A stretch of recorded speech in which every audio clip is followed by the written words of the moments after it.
네, 안녕하세요. 저는 중앙치매센터 이옥진 연구원입니다. 저와 함께 제3부 돌봄 2의 1장 치매 환자 돌봄을 학습하겠습니다. 자, 주거 환경과 안전관리에 대해서 학습하겠습니다. 학습 목표는 여러분도 보시다시피 총 3가지입니다. 첫째, 치매 대상자 주거 환경 관리와 개선의 중요성을 이해하는 것입니다. 두 번째, 치매 대상자 주거 환경 장소별 관리와 개선 방법을 이해하는 것입니다. 자, 마지막으로 세 번째, 장애인, 고령자 등 주거 약자 지원에 관한 법률에 나타난 주거 환경 기준을 이해하는 것입니다. 자, 그럼 첫 번째 학습 목표와 관련된 학습을 시작하겠습니다. 자, 치매 대상자 주거 환경 관리와 개선의 중요성입니다.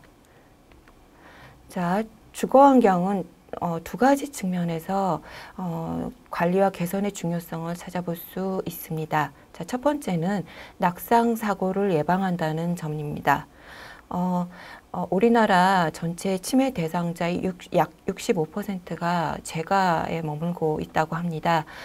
그러면 이제 치매 대상자가 낙상 사고를 가정에서 입을 확률이 높아지는데요. 특히나 기억장애, 의사소통 장애, 보행 능력 저하로 낙상 사고 가능성이 높다고 보고되고 있습니다. 그래서 다수의 연구는 치매 대상자의 이동 거리를 줄이거나 가족이 치매 대상자 행동을 살피기 용이하면 낙상 사고를 줄일 수 있다고 보고하고 있습니다. 자, 그럼 두 번째는 치매 대상자의 증상 완화에 긍정적이기 때문에 주거 환경 관리와 개선이 중요합니다. 치매 대상자는 일반인에 비하여 환경, 즉 소음, 자극의 영향을 많이 받게 됩니다. 불필요한 청각 자극은 특히 치매 대상자의 이상행동 증상을 유발하거나 악화시킬 수 있습니다. 그리고 이러한 자극을 줄이면 이러한 증상들이 완화된다는 보고가 상당수 있습니다. 자, 이렇게 주거환경 관리와 개선이 중요하다는 것을 유념하시고 장소별 관리와 개선을 알아보도록 하겠습니다.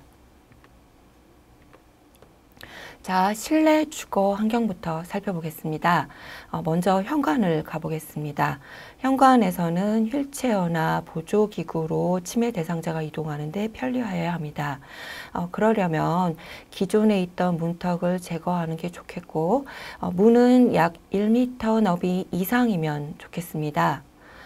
그리고 그 현관에는요, 치매 대상자가 실내외 조명의 변화에 적응할 수 있도록 의자를 마련해서 의자에 앉아서 쉴 수 있도록 하는 것이 좋겠습니다.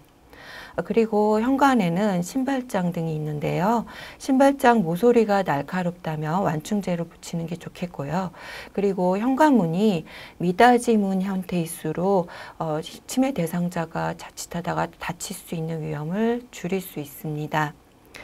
그리고 특히나 치매 대상자가 배회 증상을 보일 때는 현관문 관리에 주의하셔야 됩니다. 그래서 문 옆에 치매 대상자가 출입하는 것을 감지할 수 있는 장치를 두거나 문 손잡이를 없애는 것도 좋겠습니다. 그리고 문 손잡이 색상을 주위 벽과 일치하는 것이 중요합니다.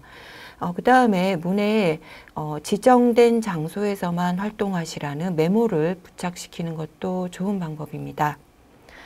그리고 다음 슬라이드를 보시면 그림하고 같이 이해하시는 게 좋겠는데요. 문을 주변 색과 유사한 커튼으로 은폐시켜 놓는 것이 배회 증상을 보이는 치매 대상자가 섣불리 밖으로 나가는 것을 방지하는 데 효과적이라는 연구들이 많이 있습니다. 함께 그림을 보시면서 학습하시면 도움 되시겠습니다. 자, 여기까지가 현관이었고요. 다음은 거실입니다. 거실에서는 침실, 화장실과 가까울수록 좋고요. 치매 대상자의 시야에 침실이나 화장실 문이 보이면 더 좋겠습니다. 그리고 거실의 조명은 좀 안정된 분위기를 보일 수 있어야 되고요. 그리고 그 거실에 그늘진 장소가 나타나지 않도록 2개 이상의 조명을 설치하면 좋겠습니다. 여기에도 그림이 있는데요. 천천히 그림과 함께 학습하시면 이해가 빨리 되실 것 같습니다. 다음 거실의 가구 배치에 대해 학습하겠습니다. 가구 배치가 과도하게 되지 않으면 좋겠습니다. 휠체어나 보조기구로 이동하게 되는데요. 과도하게 가구가 놓여져 있으면 이동하시는데 아무래도 불편하겠죠. 그 다음에 작은 가구는 치우는 게 되도록 좋겠고요. 걸려 넘어질 물품은 수시로 수납 공간에 정리하시는 게 좋겠습니다. 자, 그 다음에 가구 디자인, 대표적으로 소파 등인데요. 디자인이 좀 견고해서 치매 대상자분이 짚고 일어나기가 견고해서 튼튼하고 안전한 게 좋겠고요. 그 다음에 특히 소파의 색상은 바닥과 구분되는 것이 좋겠습니다. 그 그림을 함께 보시면 저희가 그림의 색상, 그 다음에 팔걸이, 바닥과의 색상 대조를 잘 이해하실 수 있도록 그림에 보이도록 했습니다. 자, 발이 걸려 넘어질 위험이나 날카로운 모서리가 없어야 하는데요. 디자인이 그렇게 된 가구를 선호하는 게 좋고요. 그 다음에 팔걸이가 의자 좌석이 앞 모서리까지 길게 확장된 디자인일수록 좋습니다.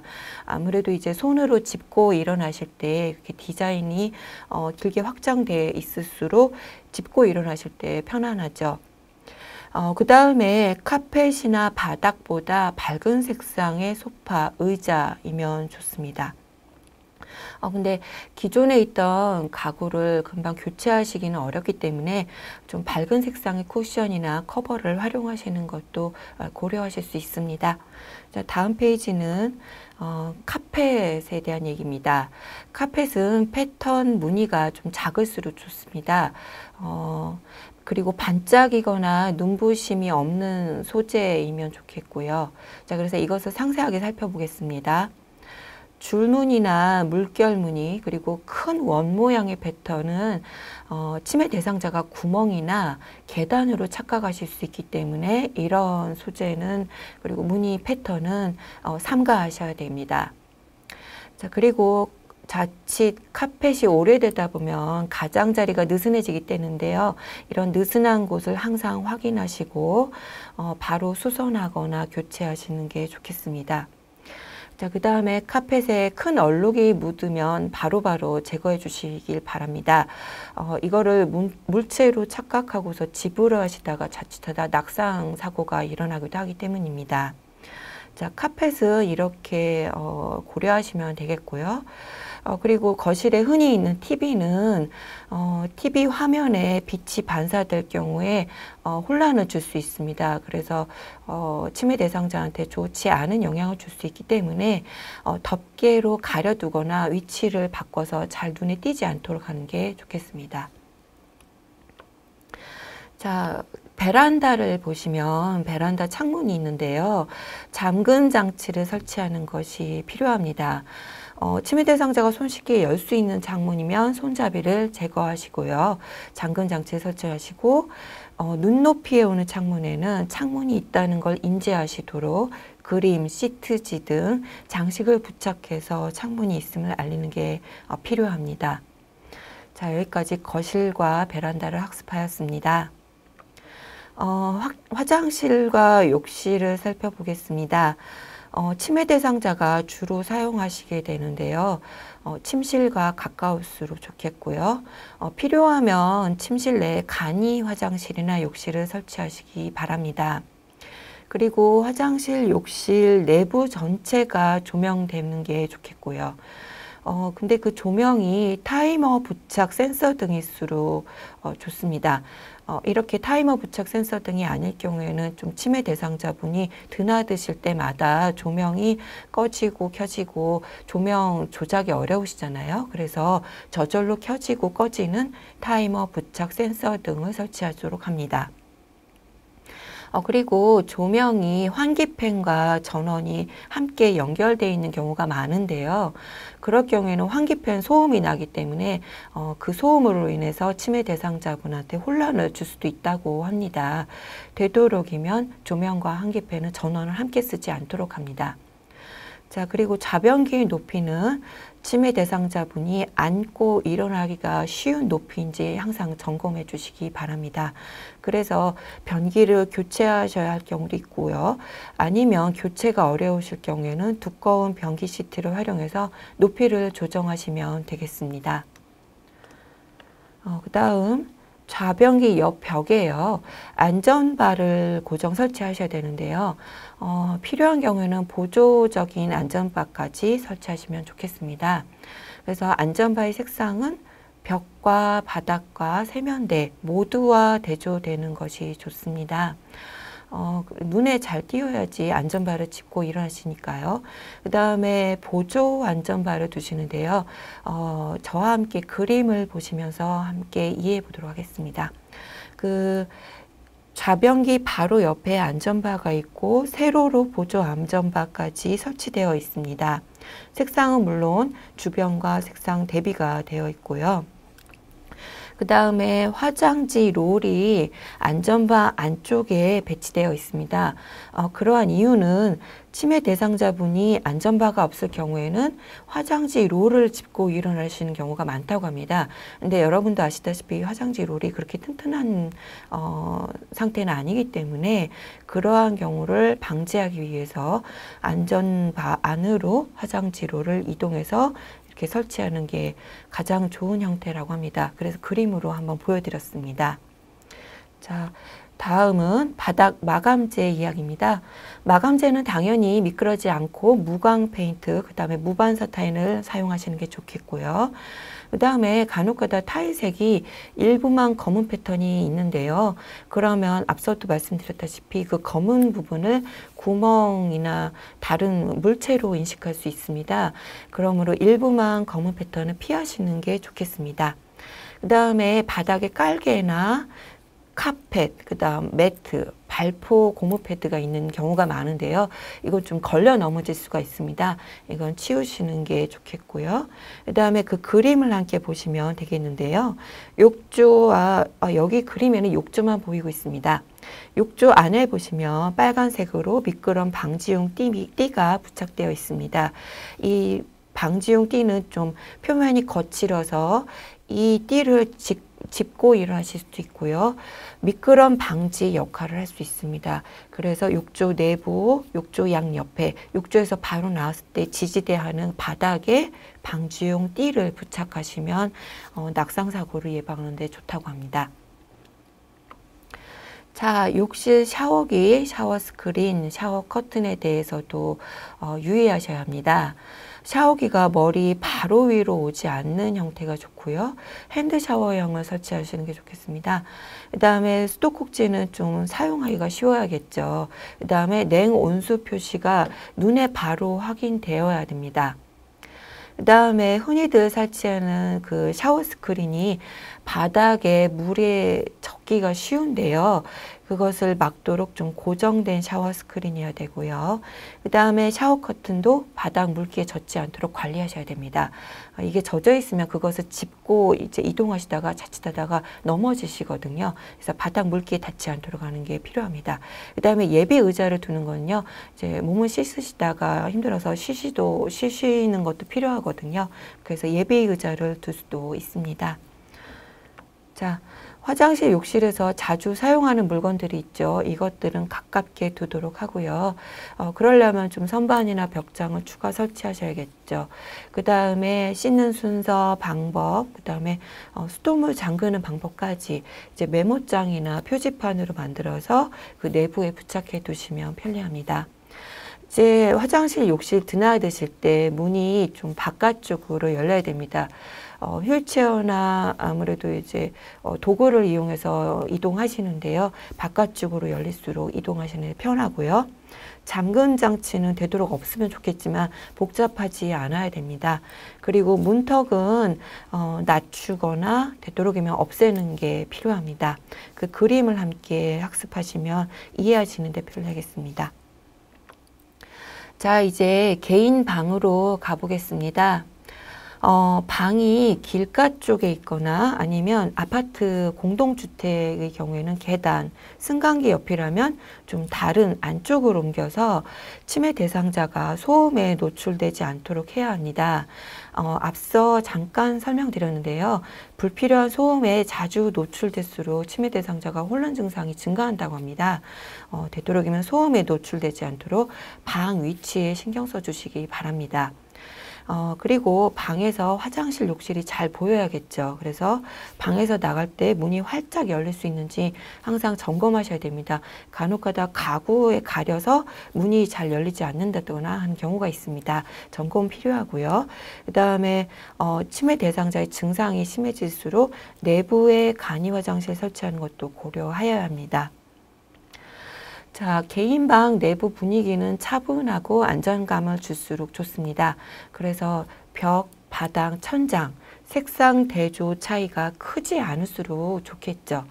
그 다음에 바닥, 장판, 벽지, 화려하고 복잡하고 또 어른거리는 무늬는 사용하지 않아야 합니다. 그리고 시트, 침대 시트, 이불, 베개의 색은 주위와 잘 대비되어서 그곳이 눕고 이제 침대라는 것을 잘 알 수 있도록 해야 합니다. 자, 침대와 옷장 옆에는 안전바 또는 지지대가 될 만한 가구를 두시면 되겠습니다. 그 지지대가 되는 그리고 안전바의 색은 주위와 대비되도록 해서 치매 대상자가 알아보기 쉽도록 해야겠죠. 그리고 이런 지지대가 되는 가구, 안전바는 치매 대상자가 짚고 일어날 수 있을 정도로 튼튼하고 그리고 유리가 달려 있으면 깨질 확률이 높죠. 유리가 달린 가구는 사용하지 않도록 합니다. 자, 침대로 가볼까요? 침대는 높이 조절이 가능해야 합니다. 그리고 머리와 발에 받침대가 있는 것을 사용하시면 되겠습니다. 그리고 침대 옆 바닥에 매트, 카펫, 부드러운 매트리스, 쿠션, 베개 등을 놓는 것이 좋습니다. 침대에서 내려오시다가 넘어지시는 경우들이 많거든요. 그래서 충격을 흡수하기 위해서 이런 가구, 매트, 카펫 등을 두는 것입니다. 그 다음에 침대에서 떨어지실 경우를 대비해서 낙상 알림 경보 장치를 설치하시고요. 침대 옆에는 항상 긴급 상황 시 연락할 수 있도록 연락처를 비치해 두시면 되겠습니다. 그리고 개인 방의 조명은 밝게 하셔야 됩니다. 그리고 밝게 하려면 필요할 경우 보조 조명을 설치하셔야겠죠. 그리고 조명의 스위치는 치매 대상자가 쉽게 조정할 수 있는 위치에 두시는 게 좋고요. 그 스위치 색상은 벽과 잘 대비되고 켜고 끄기 쉬운 디자인으로 조작하기 쉬워야 됩니다. 그 옆에 그림을 보시면 벽, 스위치 박스가 명확하게 색상 대비되어야 합니다라는 걸 잘 보여드리기 위해서 그림에 표현했습니다. 다음 페이지를 넘어가 보겠습니다. 이제 커튼 얘기를 안 할 수 없는데요. 이제 방의 창 주변에 나무가 드리워져 있어서 그늘을 만드는 경우에는 방에 충분하게 이제 빛이 들어오지 않을 수 있습니다. 그래서 나무가 드리워져 그늘이 만들어지지 않도록 좀 점검하셔야 되고요. 그리고 창은 자연광을 흡수하는데 충분한 크기인지 살펴보시고요. 그러려면 이제 정기적으로 청소하거나 점검하셔야 되고요. 커튼은 조명을 차단할 정도로 충분히 두꺼운 타입이어야 됩니다. 이제 야간에 밖에서 이제 비춰지는 조명이 있을 경우에는 잠들기 힘들 경우가 있는데 밖의 조명을 차단하기에 충분히 두꺼운 타입으로 이제 설치되어야 됩니다. 그리고 마지막으로 주의하셔야 할 경우가 있습니다. 커튼 봉인인데요. 커튼 봉이 창문 양쪽 끝보다 더 길수록 좋다고 합니다. 그래서 더 길수록 충분하게 열리고 닫히는데 편리하거든요. 그래서 커튼봉은 창문 양쪽 끝보다 더 길게 하는 것이 필요합니다. 자, 다음 페이지를 가보면 방문에서 이제 소음이 심하게 나는 경우가 있을 수 있는데요. 그럴 경우에는 교체해야겠죠. 그리고 되도록이면 방문은 실내 공간을 충분히 활용하면서 넓게 열리는 방식이 되어야 합니다. 그래서 예를 들면 그 그림을 함께 보시는 게 좋겠는데요. 양계문 양식이라는 게 있습니다. 그래서 문이 이렇게 두 쪽입니다. 근데 한쪽은 좀 좁은 폭이 좁습니다. 그래서 그 좁은 폭은 보조문으로 활용하시는 건데요. 그러니까 두 쪽이 이렇게 닫혀 있을 경우에 평상시에는 한쪽 넓은 쪽 문만 개방하시고 좀 문을 넓게 개방해야 될 경우에는 보조문까지 열어서 특히나 휠체어나 간이 침대까지 이동해야 될 경우에는 모든 문을 열어서 이제 이동하시기 편리하게 하는 방식입니다. 그 다음에 문의 손잡이는 치매 대상자가 잡기 쉬운 디자인이어야 됩니다. 그리고 색도 주위와 잘 대비되어서 손잡이인지 잘 눈에 확인되어야 되겠죠. 그리고 손잡이는 바닥으로부터 1m 이상의 높이가 좋습니다. 그래서 치매 대상자가 짚기가 편해야 되고요. 그리고 손잡이를 손으로 이제 걸기 편하게 레버형이나 D자형이 좋겠습니다. 그리고 손잡이 이외에 문 안쪽에서 잠금 장치 되어 있는 경우에는 이러한 것들을 없애는 게 필요합니다. 자, 이제 방에서 욕실, 화장실로 나가실 때 타이머 부착 센서 등을 두셔야 되는데요. 이제 야간에 이동하실 때는 간혹가다 다른 가족의 수면을 방해하실 수 있는데 타이머 부착 센서 등을 두면 다른 가족 수면을 방해하지 않을 수 있습니다. 자, 이제 부엌과 식당으로 가보겠습니다. 부엌과 식당 전체 공간 구성은 휠체어, 보조 이동 도구로 이동하시기에 편리하도록 공간 구성이 되어야 되겠고요. 간혹 싱크대가 U자형으로 둘러싸일 수 있는데요. 그 둘러싸인 공간이 좀 이동하실 만한 너비인지 확인하셔야 됩니다. 자, 그리고 식탁의 높이는 의자 팔걸이나 모서리보다 높으셔야 합니다. 그래야 이제 치매 대상자가 일어나실 경우에 좀 걸리는 경우가 없이 편리하게 일어나실 수가 있거든요. 그 다음에 의자는 또 견고하고 앉기에 충분한 너비가 확보된 의자여야 합니다. 식기류나 조리 도구는 사용하기 편리하고 손잡이가 흔들리는 것이 없도록 수시로 점검하셔야 합니다.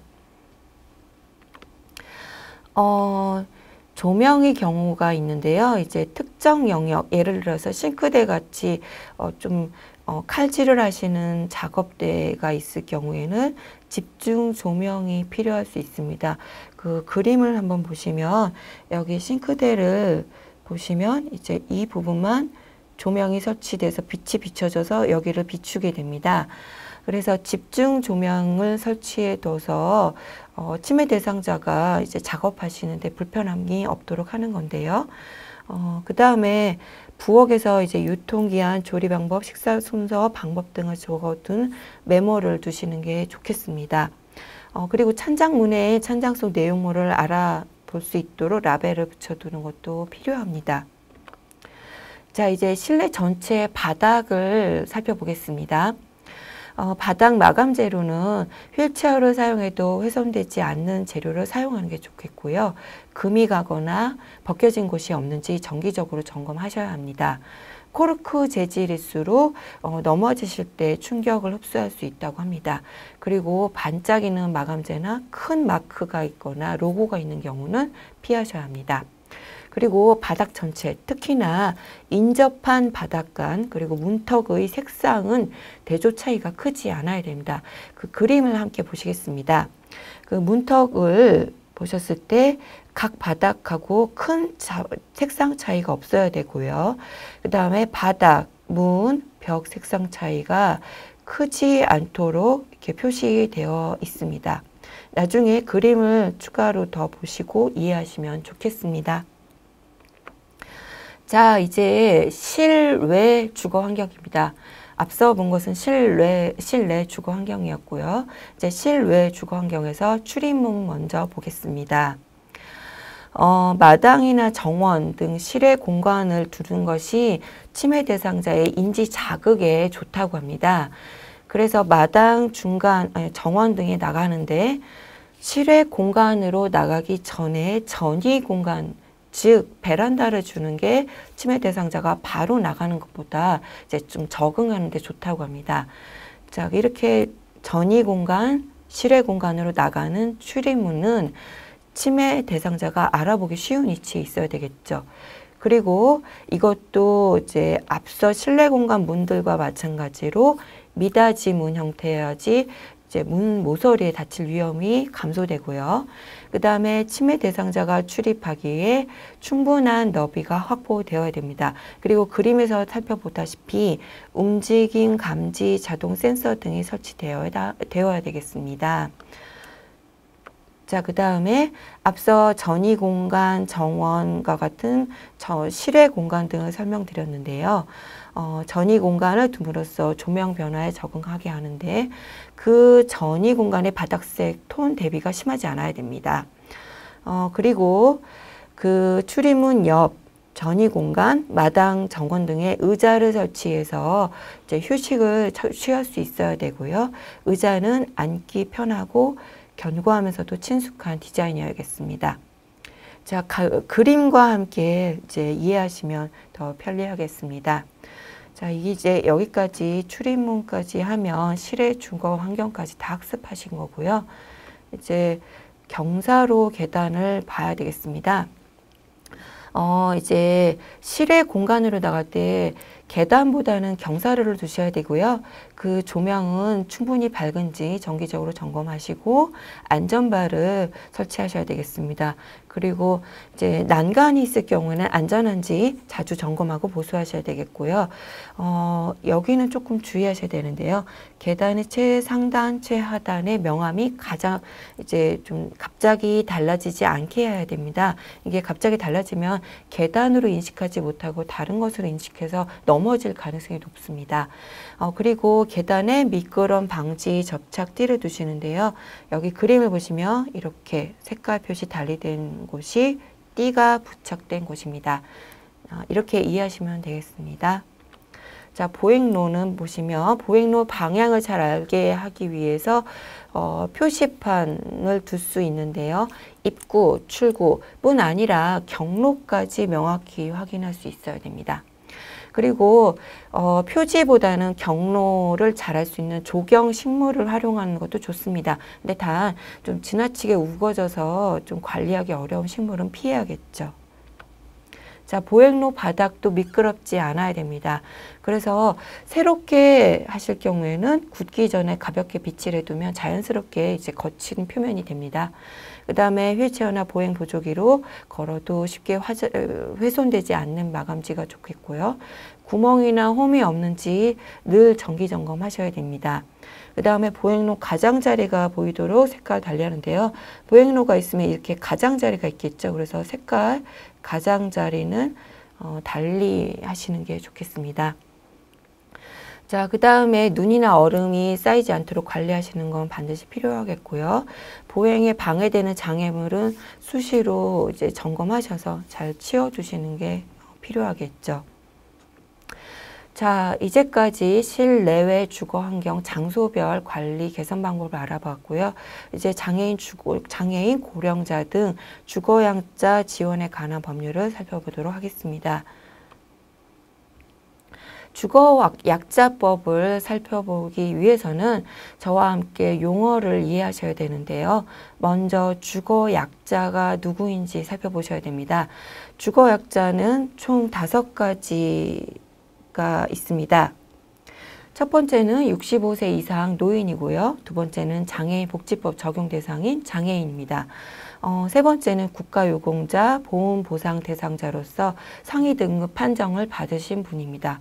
나머지는 이제 5.18 민주유공자 등이나 고엽제 후유증으로서 장애 등급 판정을 받으신 분들입니다. 그 다음에 주거약자용 주택인데요. 여기를 살펴보시면 이것도 5가지가 있습니다. 먼저 첫 번째는 임대 목적으로 건설한 민간 건설 임대주택이고요. 두 번째는 임대할 목적으로 개조한 민간 건설 임대주택입니다. 그 다음에 매매 등 소유권 취득해서 임대하는 민간 매입 임대주택이 있고요. 네 번째는 공공임대주택입니다. 그 교재를 살펴보시면 공공임대주택 예시들이 많이 있습니다. 우리가 흔히 접하는 건 공공임대주택으로서 우리가 임대주택 많이 언급하는 예시들이 교재에 나왔으니까 함께 살펴보시면 좋겠습니다. 그 다음에 주택 개조 비용을 지원받아서 개조한 주거약자 거주주택이 있습니다. 저와 함께 이하에서 살펴보는 주거약자요 주택 설치 기준들이 있는데요. 이 앞서 네 가지 경우는 설치 기준들을 적용해서 변화시켜야 되는 주택들이고요. 변화 후가 해당되는 주택이 마지막 주거약자 거주주택입니다. 자, 이렇게 학습하시고 다음 편의시설은 장애인 등이 일상생활에서 이동하거나 시설을 이용할 때 편리하게 하고 접근을 쉽게 할 수 있는 시설이나 설비입니다. 이런 편의시설들은 주거 환경에서는 앞서 살펴본 출입물, 가구 등 모든 것이 해당이 됩니다. 그렇게 이해하시면 되겠습니다. 자, 침해 대상자와 주거약자법이 무슨 상관이냐 하실 수 있겠는데요. 침해 대상자가 65세 이상이거나 앞서 살펴드린 상위 등급 그런 경우에 해당될 경우는 분명히 주거약자에 해당되겠죠. 그리고 주거약자용 주택으로서 앞서 살펴드린 네 가지 주택에 거주한다면 반드시 주거약자법이 적용되게 됩니다.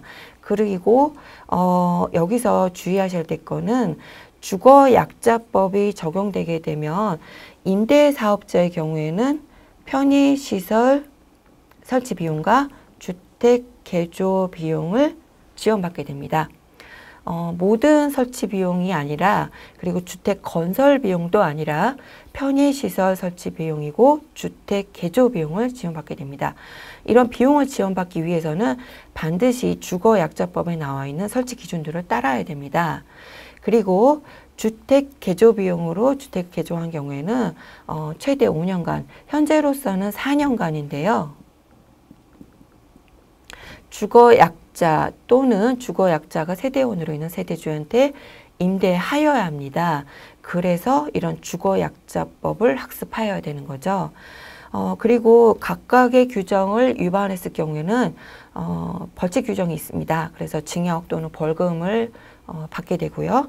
그리고 주거약자인 임차인이 이렇게 거짓으로 또는 부정한 방법으로 임대를 받은 경우 또한 임대사업자가 계약을 해지할 수 있거나 계약갱신을 거절할 수 있기도 합니다. 그래서 이러한 경우들을 유념하기 위해서 우리가 주거약자법을 학습해야 됩니다. 비용 지원 이외에도 주거약자용 주택을 임대할 경우에 임대 현황을 신고하여야 할 의무가 있습니다. 뒤에서 임대 현황으로 구체적으로 뭐가 있는지 학습할 텐데요.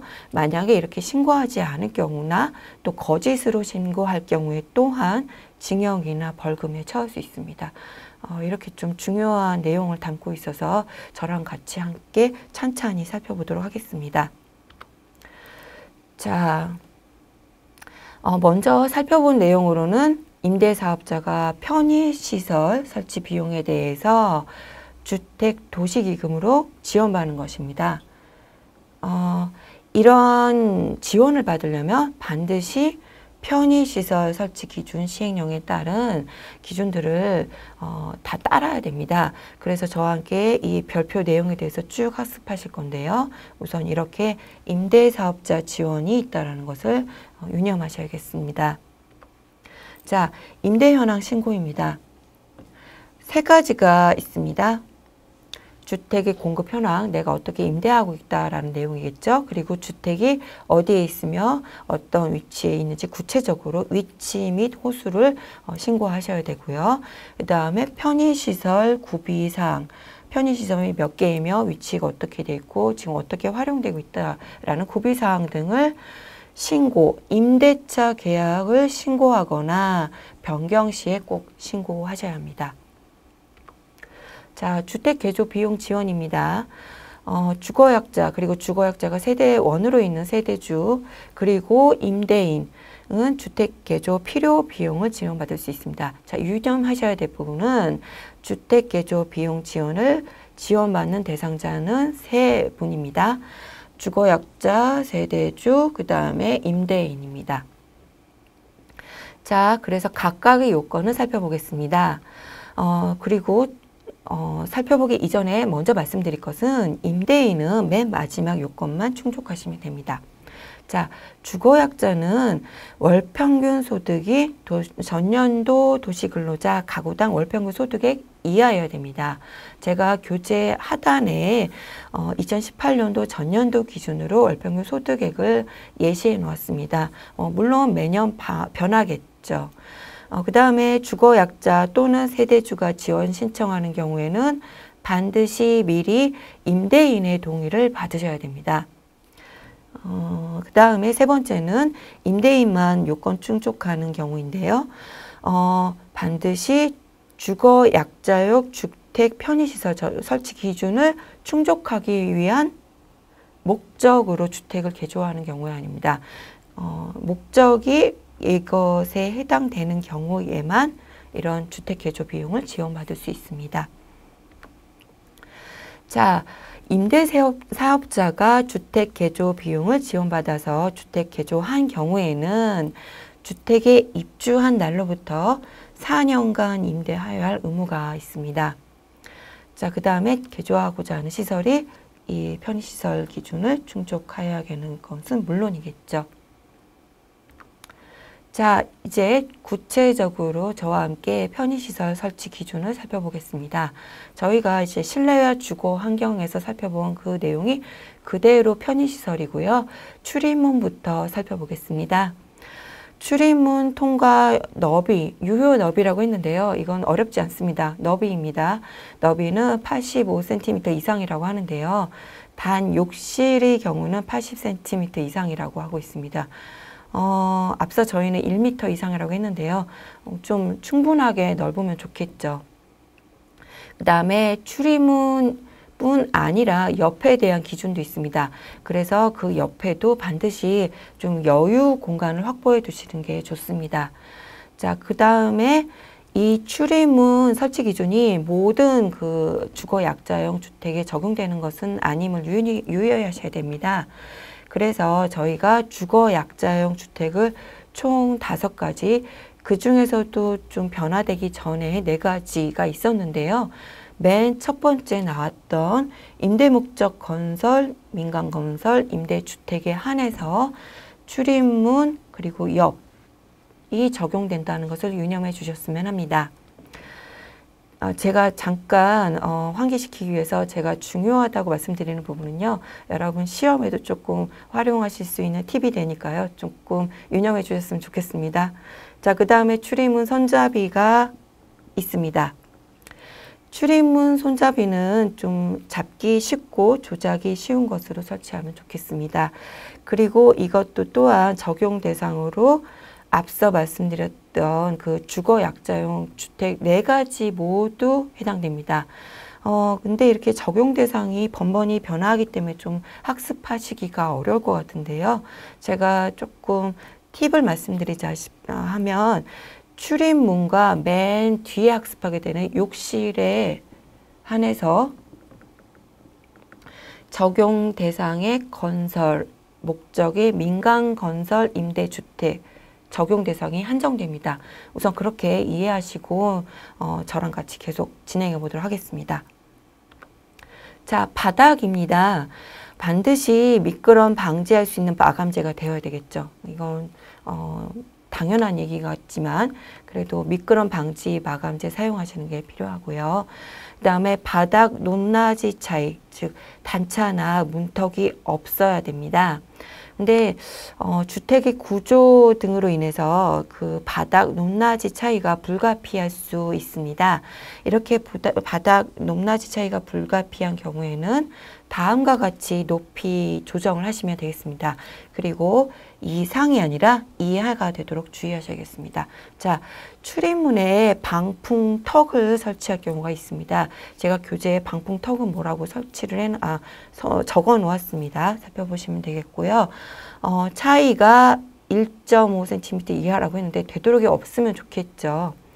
그 다음에 현관에 마루기티라고 했는데 이것은 어려운 것이 아닙니다. 그냥 문턱을 좀 둬야 될 경우가 있습니다. 이러한 경우 또한 3cm 이하가 되면 좋겠습니다. 그리고 이것도 적용 대상이 있는데요. 이것도 전체 4가지 그 주거 약자형 주택에 모두 적용된다고 이해하시면 되겠습니다. 자, 비상 연락 장치입니다. 이것은 조금 유념하실 부분들이 있는데요. 거실, 욕실, 그 다음 침실 각각의 모두 경비실들 등 관리실과 연결할 수 있는 비상 연락 장치를 다 두셔야 됩니다. 이 중 하나가 아니라 모두의 비상 연락 장치를 각각 설치하는 것입니다. 그리고 특히나 65세 이상의 주거 약자 대상으로 공급하실 경우에는 다음 장치 모두를 설치하는 게 필요합니다. 자, 동체 감지기, 그 밖에 움직임을 파악할 수 있는 장치여야 됩니다. 근데 또 주의하셔야 할 경우는 항상 작동하는 것이 아니라 입주자 선택에 따라서 작동 정지가 가능합니다. 좀 유의하셔야 될 부분이 많죠. 그 다음에 이렇게 동체 감지기를 통해서 일정 기간 동안 움직임이 감지되지 않는 경우에는 홈 네트워크망을 설치하시는 겁니다. 이거는 자동으로 그 움직임이 통보됩니다. 그러니까 반드시 설치할 경우에 동체 감지기부터 하는데요. 이게 좀 일정 기간 동안 움직임이 감지되지 않은 경우는 이제 홈 네트워크망까지 설치하는 거겠죠. 근데 이 적용 대상 또한 공동주택이라는 것을 좀 유념하셨으면 좋겠습니다. 이것은 앞서 말씀드린 주거약자 주택뿐 아니라 아파트, 연립주택, 다세대 주택들도 해당될 수 있습니다. 자, 현관으로 가보시겠습니다. 현관에는 동작 감지 센서 부착 등이 설치되어야 되겠죠. 그리고 출입문 측면에 이 높이 정도 손잡이가 설치되었습니다. 근데 이게 유의하셔야 될 거는 바닥으로부터입니다. 천장이 아니라 바닥으로부터 이 높이에 손잡이가 설치되어 있으면 좋겠고요. 적용 대상은 이와 마찬가지입니다. 그리고 항상 설치되는 것이 아님을 유의하셔야 되는데요. 주거 약자가 지체 장애인 그리고 휠체어를 사용하는 분, 말 그대로 좀 출입하시고 거동하시는데 좀 주의를 기울여 드려야 되는 분이죠. 그러한 분으로서 신청이 있는 경우에 이제 마루기투 경사로까지 설치해야 됩니다. 이건 추가로 설치해야 되는 부분이니까요. 좀 유의하셔야겠습니다. 자, 거실입니다. 거실의 조명 밝기 좀 밝을수록 좋습니다.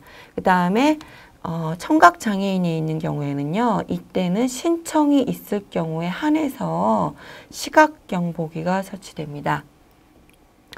그 다음에 또 좀 유의하실 경우가 있습니다. 좀 유의하실 경우가 많습니다. 이게 아무래도 설치 기준으로서 이제 법률에 반영되어 있기 때문에 좀 까다로운 부분들이 있음을 유의하셨으면 좋겠습니다. 이제 지체 장애인이거나 휠체어를 사용하는 경우 신청이 있을 경우에는 바깥을 내볼 수 있는 비디오 폰을 이제 이 높이에 설치하는 경우가 있습니다. 자, 이렇게 좀 제가 빨간 펜으로 이제 표시한 부분마다 유의해 주셨으면 합니다. 자, 부엌은 좌식으로 된 싱크대여야 됩니다. 그 다음에 가스 밸브가 있겠죠. 바닥 면으로부터 좀 높은 곳에 있으면 되겠고요. 이때 또한 신청이 있는 경우에 하나입니다. 그래서 제가 좀 팁을 드리자면 모든 경우에 다 설치하는 것이 아닙니다. 설치 신청이 있는 경우마다 이렇게 밸브, 좀 좌식 싱크대 등을 설치하는 것으로 이해하시면 되겠습니다. 자, 침실 또한 조명이 좀 밝으면 좋겠고요. 적용 대상도 청각 장애인으로서 설치 신청한 경우에 이런 침실의 기준이 적용됨을 유념하셨으면 좋겠습니다. 네, 욕실에 대해서 이제 알아볼 건데요. 욕실은 임대 목적으로 건설, 민간 건설, 임대주택의 경우에 따로 규정이 있어서 저와 함께 더 살펴보셔야 됩니다. 우선 욕실 출입구에 동작 감지 센서가 부착된 등이 설치되어야 하고요. 출입문은 밖여닫이어야 합니다. 밖으로 열리는 거죠. 그 다음에 미닫이 문으로 설치하셔야 됩니다. 자, 욕조의 높이를 보겠습니다.